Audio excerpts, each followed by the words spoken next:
In today's episode, we're sharing all the details of our recent stay at the Seabird Resort in Oceanside, California, which is a beachfront favorite that we keep coming back to. We'll also share why it's so perfect for families and what made this visit extra special. So listen in.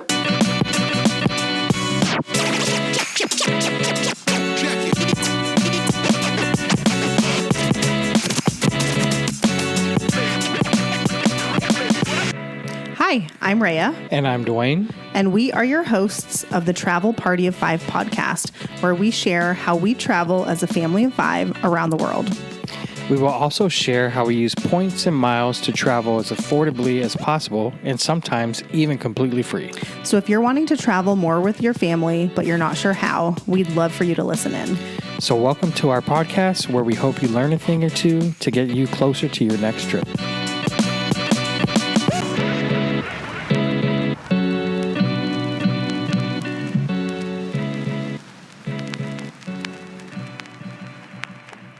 Welcome back. Hello, friends. Thanks for tuning in. Hi. We are just melting away here in the Phoenix heat. If you live in a warm climate that's deserty, we... Feel for you. Yeah. Oh. Hot AF. Phoenix broke a record the other day, and it was 118 degrees. And it's just, it's too hot to even swim, I feel like. You know? Yep. Pool water is like bath water. It is, yeah, it's not great. But we're going to flash back to a week ago when we were out of this heat and in the wonderful 70 and sunny weather of Oceanside, California. Yes, one of our favorite places. My favorite place. Yes, and when Dwayne asked me, hey, what is the podcast episode going to be about this week? And I said, the Seabird, he was like... Again? So if you've been listening for a long time, we do already have an episode about the Seabird. I think it's about from last year. Again, we've stayed there multiple times, but our stay this time was completely different. And we also went and ate at a bunch of different restaurants and stuff. So I figured it's still worth talking about, especially if you are planning a trip there in the near future. I always like updated information, right? Because I'm like, if they stayed there a year ago or 2 years ago, does this still apply? And there were some changes that we noticed. And we were also there on a holiday weekend, which I think definitely impacts things as well. So, yeah. I'm also going to share towards the end, I found a new travel budgeting app to keep track of how much money we're spending on trips. Because if I'm being honest, I always had this general idea in my mind, but I never sat down to reconcile what we were actually spending. And so I'm going to talk about that at the end too. And we'll share how much money we spent on this trip. So, yep. And if you don't want to know how much money you spent, don't download the app. Yeah, don't get it.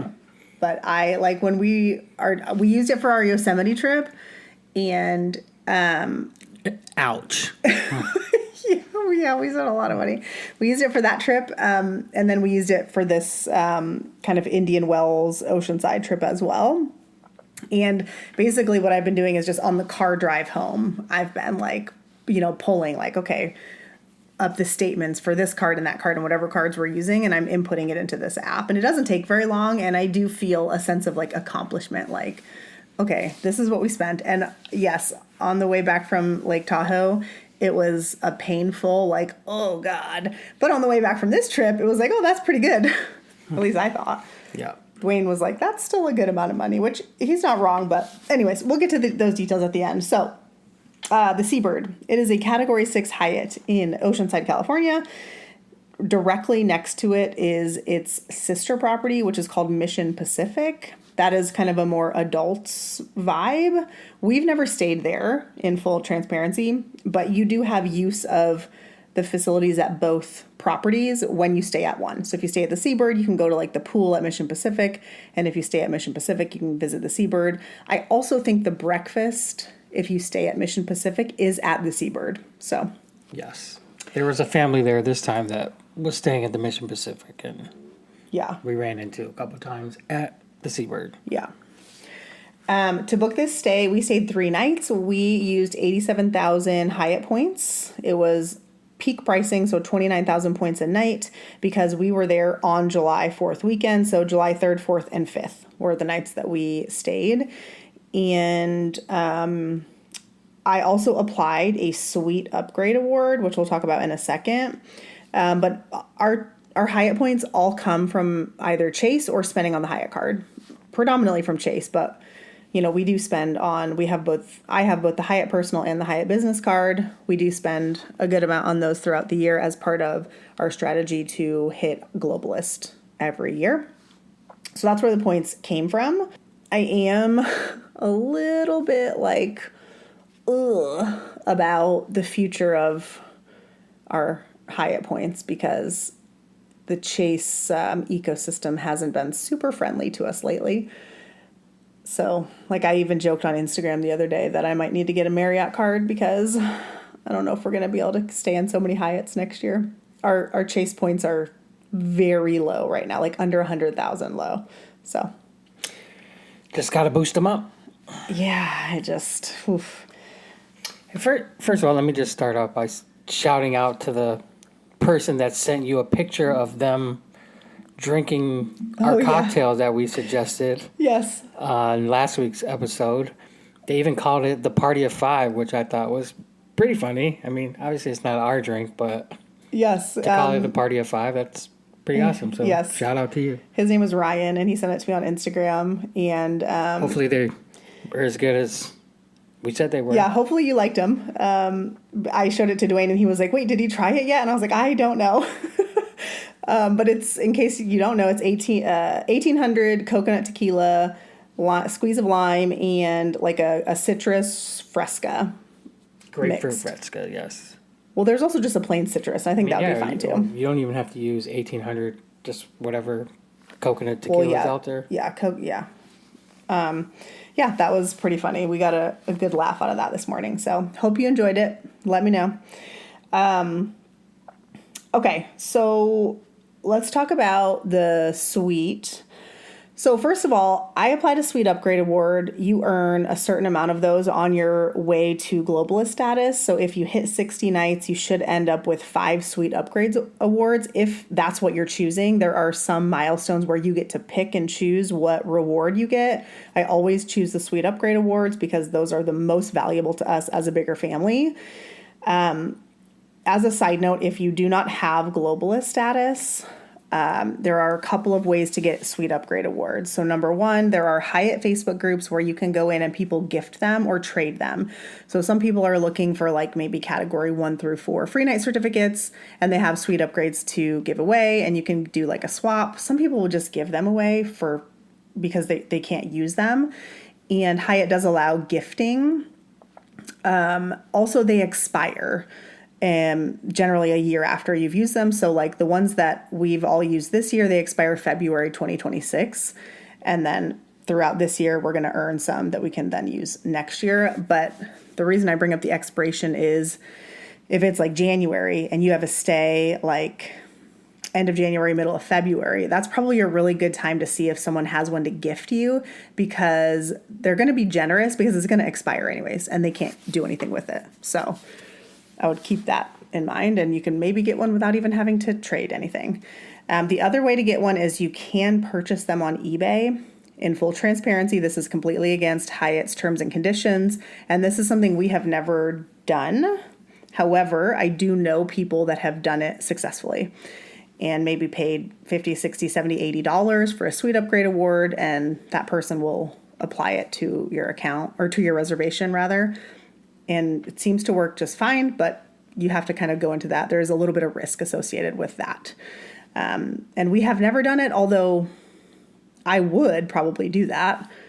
And then the third way is even if you're not getting Globalist status, again, I mentioned there are milestone rewards. So even if you can't get to 60 nights, but maybe you can get to 40, that's another way that you could earn a suite upgrade award. So they're totally worth it. 1,000%. So I booked our stay here at the Seabird last July. So July 2024, I booked for July 2025.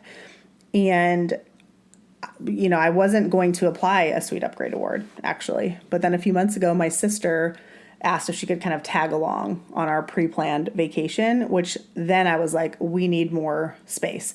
And the regular rooms at the Seabird, they're fine for our family of 5, but they are small. So the rooms that we've had in the past have been almost like the bedroom isn't a separate room from the living area, but it's just very, very small and cramped. Yes. So there is a pull-out couch in the living room area, but once you pull it out, it's basically the whole room. Yeah. Like to fit in the pull-out couch opened and a pack and play last year, we had to rearrange the furniture. Like that's how cramped it is. And someone this year obviously did the same thing and just threw the furniture in the hallway, which I thought was pretty funny. Yes, we passed that and we were laughing because we were like, oh yeah, we know why they did that. But I was like, there is nowhere for a third adult to go, like at all. I mean, unless you're a throuple. Oh God. But even then, it's still tight. Yeah, like I still don't know how that would work, and that's so awkward. So I knew we needed to get a suite, but there were no suites available on the app. And I'm like, well, okay. So and this was maybe in April of this year. And so I set an alert on Max My Point for a suite specifically, and I let it sit for like a month, and nothing was popping up. So I thought, you know what? I'm just going to call the hotel because some hotels, I don't want to say play games with their availability that they post online, but they do, right? They sometimes restrict what's available, especially on a holiday weekend. I'm sorry, what did you do? I called the hotel. No, before that. I set an alert on Max My Point. Max My Point is it's a website. No. And they have a free version. There's a free version that you can set one alert at a time at. But we have the paid version because I need more than one alert going at a time usually. And anyways, so I guess as a side note, let me back up. So you can use this to look for regular points availability or suite upgrades or whatever. So if like there's a property you're trying to stay at, you can set certain dates. And if there's currently no points availability, it will alert you when and if points rooms become available. So I specifically had it set up for a suite at the Seabird to alert me, and it didn't. So I called the hotel and I just said, hey, like, we have a reservation coming up and I was wanting to apply a suite upgrade award, but I just wanted to see if you had any suites available. And someone looked in the computer and said, oh yeah, we have this suite available. And I thought, oh great. So they were like, you just have to call, like Hyatt to apply it. And so then I called the Globalist line and they were like, oh, I don't see any suites available, but let me call the property. And I said, yep, I just called the property. They told me to call you, and they had it worked out and it was applied within maybe 20 minutes.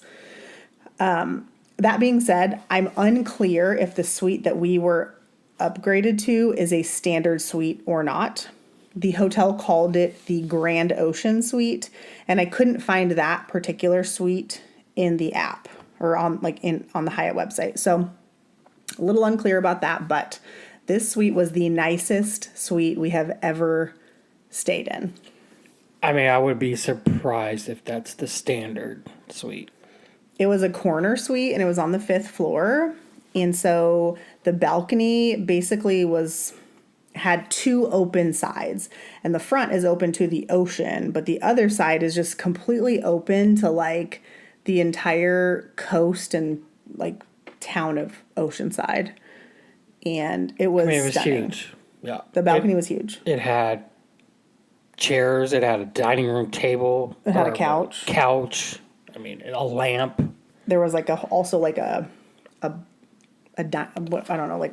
table on the side. Kind of like a cadenza, but tables. Yeah, where you could like put food on to serve. It was probably a 16 by 12. It was very big. Yeah, it was big. And like everyone, you walk in and you're like, oh wow. And then you kind of turn to see like the patio and then you're like, oh wow. Like that was everyone's reaction. And if you want to see what we're talking about and you don't follow us on Instagram, you need to go there, click follow at Travel Party of 5. And I have a whole Oceanside highlight where I have not only the video of the suite, but also everyone's reaction walking into the suite.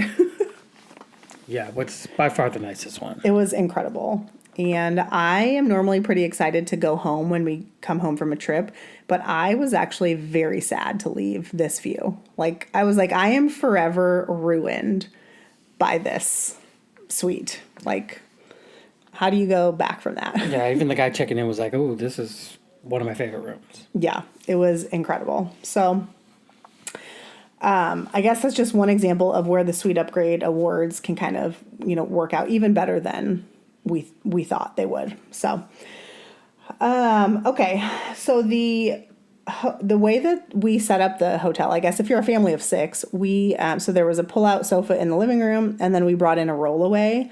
My sister slept on the rollaway the first night, and then she left. So then we still had 2 more nights, and so we just had our oldest child sleep on the rollaway, and the little 2 slept in the pull-out sofa bed, and that worked out really well. We still had plenty of room and space. There was a half bath in the suite plus the full bathroom in the right off the main bedroom, and then it was a king bed. So plenty of room. Plenty of room. Very nice room. Yeah. As far as other Globalist benefits, the breakfast is I think they only did this because it was a holiday weekend. Yes, because I don't remember having that issue last time we were there. So when we checked in, we got a text that basically said, these are your Globalist benefits. And it was a daily breakfast credit for 2 adults and 2 kids, which we know that's pretty standard. And then they said this Friday through Sunday, which was, really the only days we were, Thursday through Sunday. They said we will have a continental breakfast buffet that includes hot foods available at the Shelter Club from 7 a.m. to 11 a.m. The Shelter Club is the restaurant that's at the pool deck, which is on the 3rd floor. And, reservations are recommended, blah, blah, blah. And then they said we also anticipate heavy traffic at the breakfast restaurant Piper due to hotel occupancy and encourage reservations. The cost of the breakfast buffet at Piper is $52 per person, and we will cover up to $40 for up to 2 adults and 2 children. Which is expensive. Of the cost of the buffet.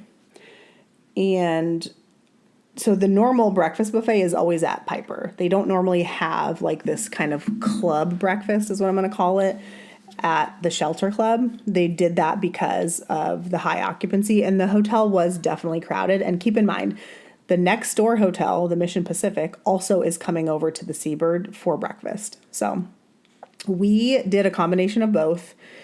We did the Piper buffet the first morning, and even after the Globalist things, it still cost $70. We calculated. And I was like, that is so expensive. So then the next morning we ate the free breakfast at the Shelter Club. And then the third morning, the last morning before we left, we ate at Piper, but we ordered off the menu. However, at checkout, they wiped all the breakfast charges. Yes. Which was amazing. Yes. So we were very cognizant of what we were spending because we were fully prepared to pay out of pocket for whatever the difference was. But at checkout, our bill was $187. And that was literally just for some food and drinks we ordered at the pool a couple days. And that was it. And $15 for a boogie board, which we'll talk about in a second.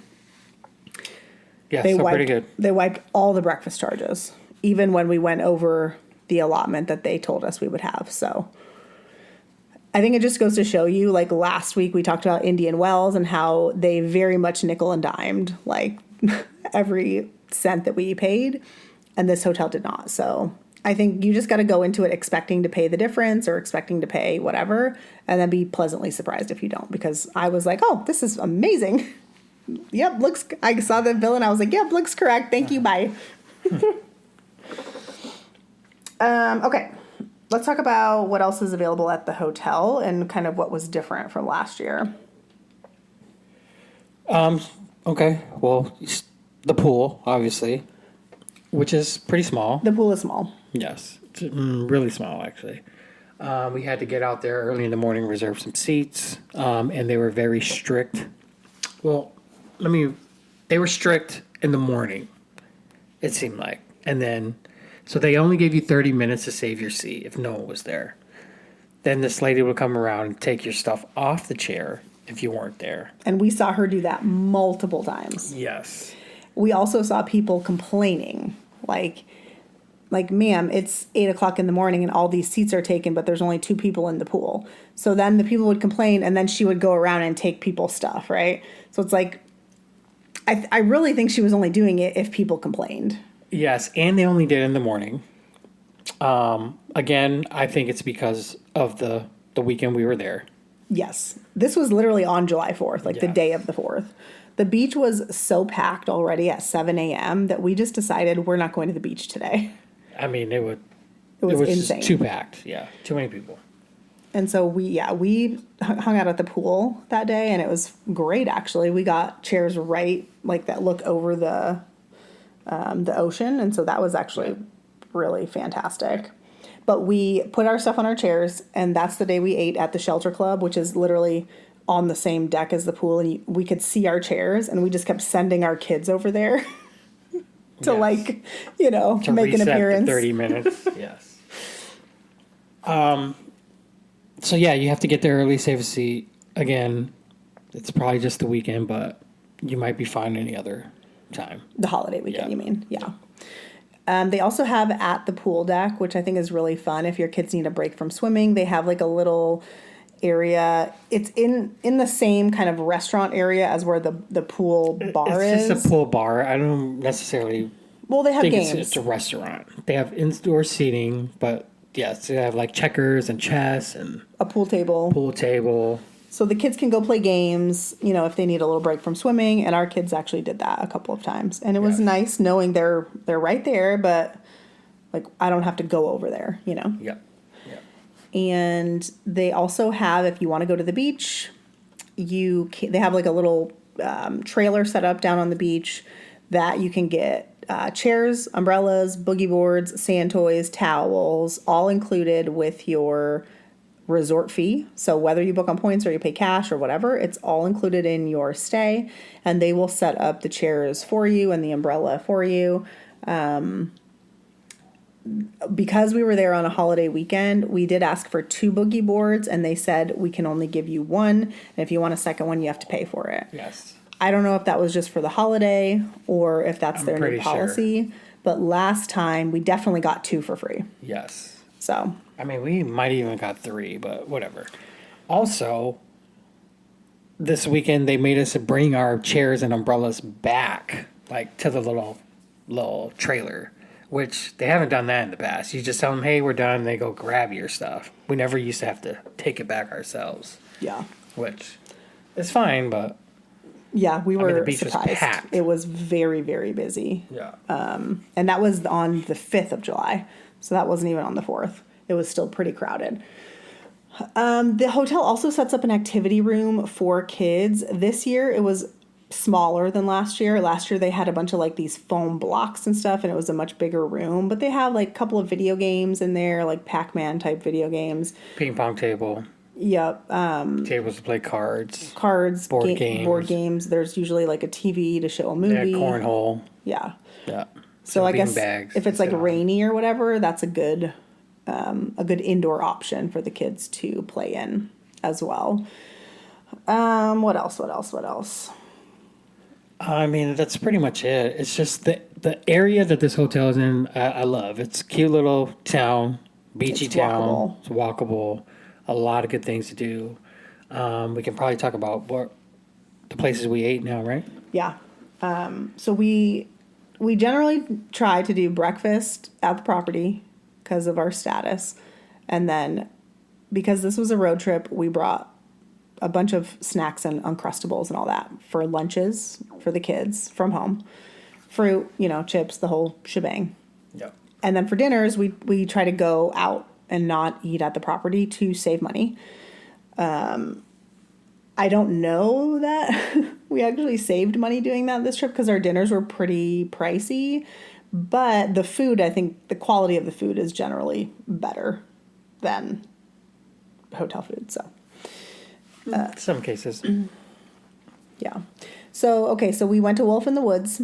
This is Dwayne's friend from high school is the executive chef there. We've talked about this on the podcast before. This is not a family-friendly restaurant, and it is not a cheap restaurant. No. That being said, it's one of our favorites, and if you're a foodie, it's one of the best restaurants in San Diego. It's won a lot of awards. It's about 45 minutes from Oceanside, so it's not close. We had to take my sister to the airport, and so in San Diego, and it's like 8 minutes from the airport maybe. So we went there for an early dinner, actually on the 4th of July, and then we dropped her off at the airport afterwards. So that was... Like, normally we would go there when we're in San Diego, but not Oceanside, but that's how that worked out. It was an expensive dinner. Yes, and if you're ever in the San Diego area, check it out for sure. Yes. It's definitely worth it. The other place that we ate for dinner was the taco stand, which is in Oceanside. Yep, right down the street from the hotel. 5-minute drive. Yep. I found them on Instagram and have been following along for quite a few months, and their food always looks so good. And so we headed there for dinner one night, and it was very good. I would get the taco. They have carne asada fries, but I would get the tacos if it were me. That's what I had, and they were delicious. They make their tortillas in-house. Like, you can see them literally making them, and everything was really good. Yeah. Carne asadas weren't my favorite, but, I mean, they were still good. But, I mean, coming from Arizona, there's so many places to get good carne asada fries. Yum. Yeah, that's why I say, like, I would go the taco route. Like the Baja fish taco, that was my favorite one. Yeah. And the other place we ate, which was a recommendation from Dwayne's friend, who is the executive chef at Wolf in the Woods, was called Wildland. Which we will go back to for sure. It was so good. It's like Italian food. Yes. I got a margarita pizza, which was, I mean, the tomato sauce they used on it was so fresh. And I don't even like tomatoes. Yep, we had some spaghetti. I got this pasta that I don't even honestly remember what it was called, but it was like one of the best pastas I've ever had in my life. And I mean, it had like the pasta, it was like ravioli. Yeah, and like squash, which, yeah, normally not. I mean, I eat squash, but it wasn't not my like, first choice. But I mean, that was so good. It wasn't like your traditional ravioli. I forget what it was called. It was like, yeah, the server recommended it, which. Wait, I'm gonna look it up. Hold on. It was called agnolotti. Yes. And whatever was inside it was not your traditional ravioli filling, because I don't generally like ravioli, but this was so good. As the kids would say, slaps. Yeah, it slapped. Yeah. They also have breakfast at this restaurant. So my friend, the chef, recommended it for the breakfast. Oh. Well. We didn't have the breakfast, but I mean, I would definitely go. Yes. Service was really good. Service was excellent, actually. We didn't have a reservation, but we went early. We were there at like 5, and we had no problem getting a table. Yeah. It is a little on the fancier side. So, like, we probably spent $200 for the 5 of us. It is. I mean, I was still in sandals and a t-shirt, so not that fancy, but... Yeah. I mean, people had dogs on the patio. Yeah. So, but we also had the burrata toast, which I thought was... It was good. Very good. And we got the wood-fired cabbage, which was also good. Which was really good, actually. Another thing the server recommended. Like, that wouldn't have been my choice of appetizer, but I'm glad he recommended that. Yep. Yeah, was super good. The only thing that none of us really liked was the chicken and pasta soup, which was on the kids' menu. Our daughter loves soup, so she ordered that, but it was very rosemary-y, and she didn't love it. Yeah. So. Yeah. Okay. We also ate ice cream at Stella Jean's, which was another recommendation from Carmine. Yes. And that was also very good. Like, really unique flavors. It was like 3 minutes from Wildland, so that would be a good, like, dinner, then dessert right after. Yes. They have flavors like mango sticky rice. That was my favorite one. Ube. The ube had, like, some kind of toffee in it or something. I liked the ube, but I liked the mango sticky rice more. I thought it was yummy. And they also had some regular flavors, like chocolate, vanilla, Butter pecan. Yeah. Yeah. It was a really cute little area. It was a really nice area. Like, I really fell in love with that area this time. Yeah, it's in Carlsbad. We typically don't venture out when we're there, but this time we did, and I'm glad we did. Yeah, we were even joking, like, it would be so nice to live here and not have to, like, hide indoors 4 months out of the year, because of the heat. And then we sat down at the table where the ice cream was, and it was a Carlsbad magazine, but it was flipped over, and on the back was a full page ad for a local real estate agent. And I was laughing. Like, I was like, is this a sign? Don't worry, it's not though, because love to move there, but it's so expensive. the prices were like, everything is $1 million plus. So I don't think that's for us right now. But I wanted to briefly talk about like what is it about this hotel that you think we keep coming back to, other than like it's drivable for us. So it's I think more, it's an easier like trip, right? We don't have to fly. For me, it's the Cape Cod vibes of the hotel. I love that. I grew up on the East Coast, like in the Northeast. I really love that. I love that it's directly across the street from the ocean. And I love that we can park the car and we really don't have to drive anywhere unless we want to. Yep. I mean, I agree. Like I said, I fell in love with the little area there. In Carlsbad? Yeah. Yeah. Well, Oceanside is the same. Well, Yeah. I mean, yes, Oceanside. Really, really chill beach environment, which I love. Yeah. Yeah, I mean, the weather there is perfect. Yeah, it's not too hot, not too No. cold. If you are really good, like if you were looking to do kind of like a whole week, what I think would be a really good split stay is a few days at the Park Hyatt Aviara. That is in Carlsbad. They're maybe 15 minutes apart, so it's not far at all. And you could But do you're not by Lego. the beach at that property. No, you're not. But you could do like Legoland if you're staying there, if you have younger kids. And again, just kind of enjoy Carlsbad. Like we just gave you a few really good places that are in Carlsbad that you could go to. And then go over to the Seabird for like the second half of the week and kind of do more of like the pool, beach, oceany vibes. Yeah. And I think that would be a really fun week vacation, in my opinion. And if you don't have kids, stay at the Mission Pacific, because Yeah. that's the Yep. more adult.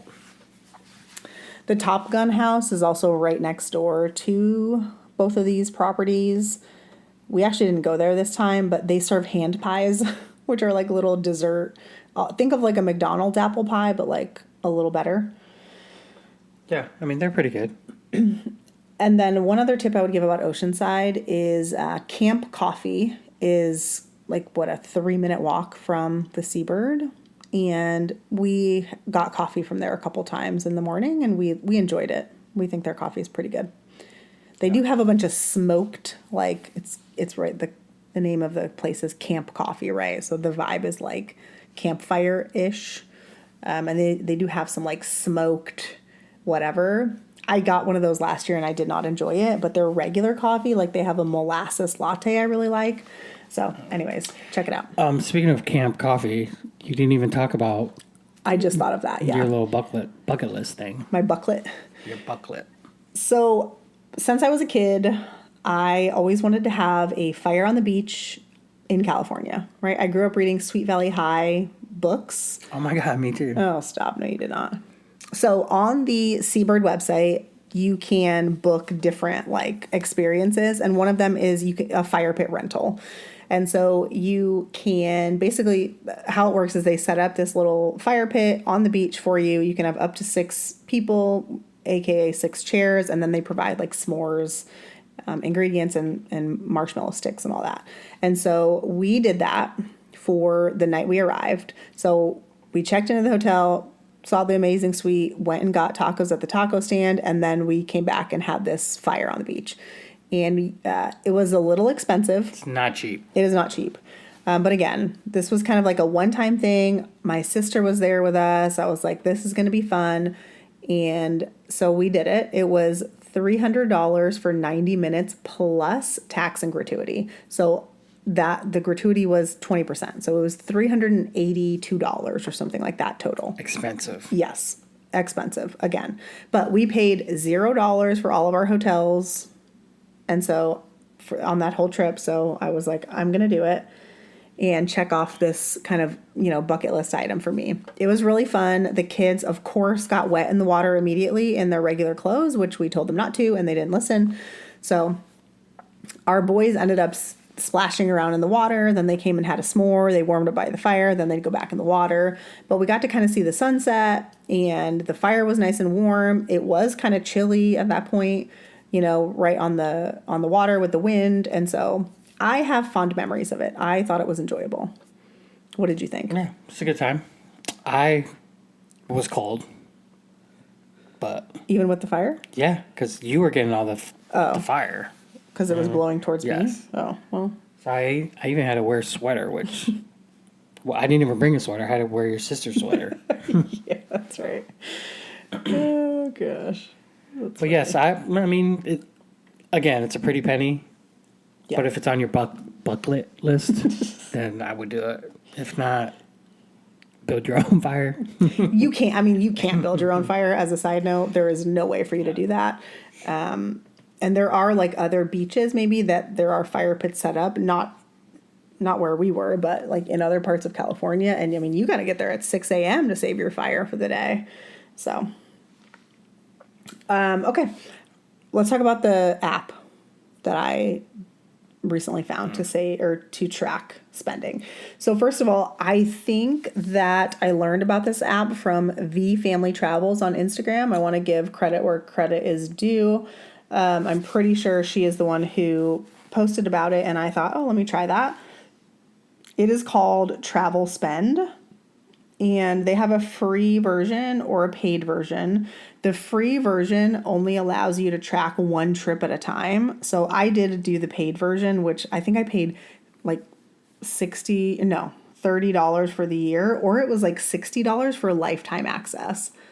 I'm pretty sure I just did the 1 year because I thought, oh no, I didn't. I did the lifetime. No, go me. So you can pay whatever you want, obviously, or just try it out for free. I tried it out for free on our trip to Yosemite and Lake Tahoe.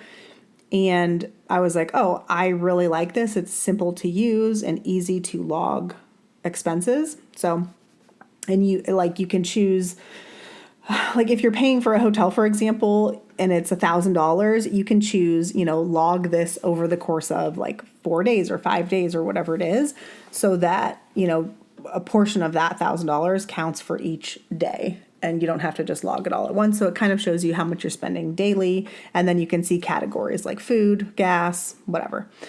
So that is the app. On this trip, total, we spent $2,638.83. Now that actually includes some money for my sister's meals, which she actually just sent us money for this morning. So it's actually closer to like $2,400 when I subtract what she sent us. And if we didn't do the fire pit rental or the Wolf in the Woods dinner, it would have been closer to like $1,700 for the week for a family of 5. Both the Wolf in the Woods and the fire.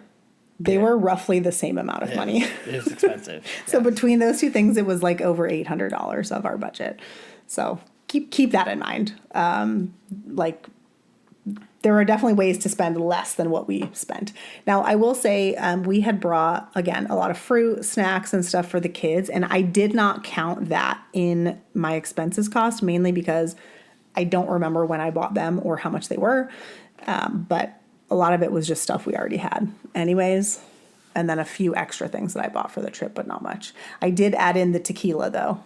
I added in the cost of the tequila in that already.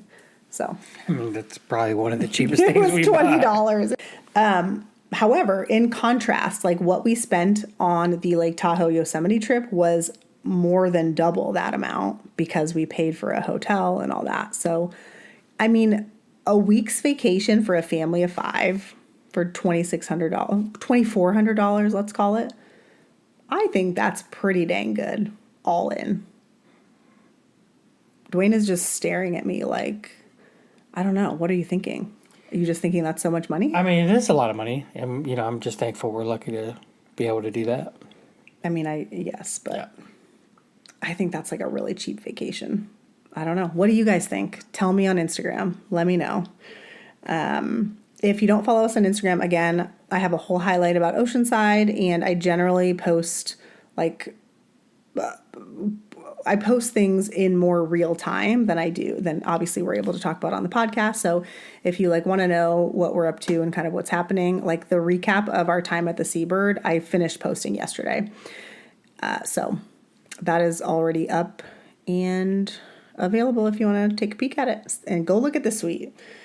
I mean, that was just, I'm forever ruined. Yes, definitely the nicest hotel room we've had. Okay, anything else that you think people need to know about? No, just if you haven't been, I think you're gonna fall in love with it just as we did. Yeah. Someone did ask me on Instagram how far this is from Disneyland. It's a solid hour from Anaheim, which is where Disneyland is, and maybe more if there's traffic. So, and there's always traffic, so. Yeah, if you didn't want to do the stay I suggested with the Park Hyatt, Aviara, and the Seabird, another good option would be Disneyland for the first half of the week, and then drive down to Oceanside for kind of a more chill, relaxing second part of the week to relax after Disneyland. We did that a couple of years ago, and it was great. And there's a lot of hotels right by Disneyland, so you'll be able to find one that fits your budget. Yeah, the Hyatt Place or Hyatt House is where we've stayed, and it's walkable. There's also a Hyatt Regency right down the street. Yeah. So. Anyways, okay. Well, hopefully this was helpful if you have a Seabird stay coming up in the near future. Let us know if you think that amount of money is too much or too little. Like, if you think that's a great budget-friendly vacation or not. I don't know. Let me know. And we will catch you on the next episode. Yes, we appreciate you. Thank you so much for listening. Have a good one. Bye.